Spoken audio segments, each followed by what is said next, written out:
ক্যারিয়ারের শেষ প্রান্তে অবস্থান করছেন সর্বজয়ী ফুটবলার লিওনেল মেসি। ফুটবল থেকে অবসরের ঘোষণাটা এখন হয়তো সময়ের দাবি।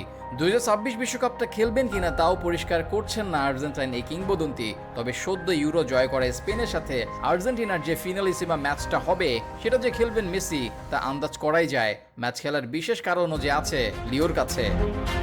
স্পেনের ইউরো জয়ের নায়ক লামিন ইয়ামাল স্পেনের এই বালক খেলেন মেসির সাবেক ক্লাব বার্সেলোনায়, যে বার্সা মেসিকে মেসি হিসেবে তৈরি করেছেন। অভিষেকের পর থেকেই ক্লাবটার যেন ভরসার প্রতীক হয়ে উঠেছেন। 18 না পার হওয়া ইয়ামাল মেসির মতো বড় ফুটবলার হওয়ার পথেও হাঁটছেন এই স্পেনিয়ার্ড। কোপা আমেরিকা আর ইউরো চলাকালে মেসি আর ইয়ামালের কয়েকটা ছবি ফুটবল জগতে বেশ আলোচনা তৈরি করেছিল।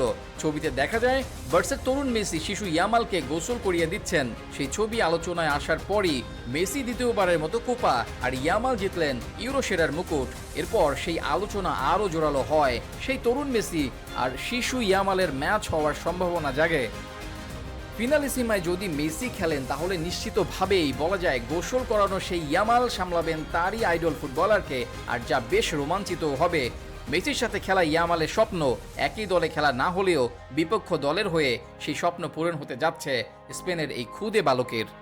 ফিনালিসিমা ম্যাচটি আয়োজন করার আগ্রহ দেখিয়েছে বার্সেলোনা। নু ক্যাম্পের কাজ শেষ হলে 2026-এর মার্চে এই মাঠে আয়োজন করতে চায় বার্সা কর্তৃপক্ষ। বার্সেলোনা ইতিমধ্যেই ফিনালিসিমা নিজেদের মাঠে আয়োজন করতে বিডও শুরু করেছে, যা জানিয়েছে সংবাদ মাধ্যম বোলা ভিআইপি। যা হলে একই সাথে মেসির রিইউনিয়নটাও হয়ে যাবে। বার্সা ফ্যানদের জন্য এই খবরটা মহা আনন্দের হবে। এক টিকেটে বার্সার গ্রেটেস্ট ফুটবলার মেসি ও ভবিষ্যৎ তারকা ইয়ামালের খেলা নিজেদের মাঠে বসে দেখা চারটিখানি কথা হবে না। এখন দেখার বিষয় শেষ পর্যন্ত বার্সেলোনা ফিনালিসিমা নিজেদের মাঠে আয়োজন করতে পারে কিনা। যদি পারে সেটা হবে পুরো ফুটবল বিশ্বের জন্য আনন্দের। ম্যাচটা ঘিরে ইতিমধ্যেই যে উন্মাদনা সৃষ্টি হয়ে রয়েছে, ক্যাম্প নূতে যদি আয়োজন হয় এই ম্যাচ তাহলে আনন্দের মাত্রাটা 2 থেকে 3 গুণ বেড়ে যাবে।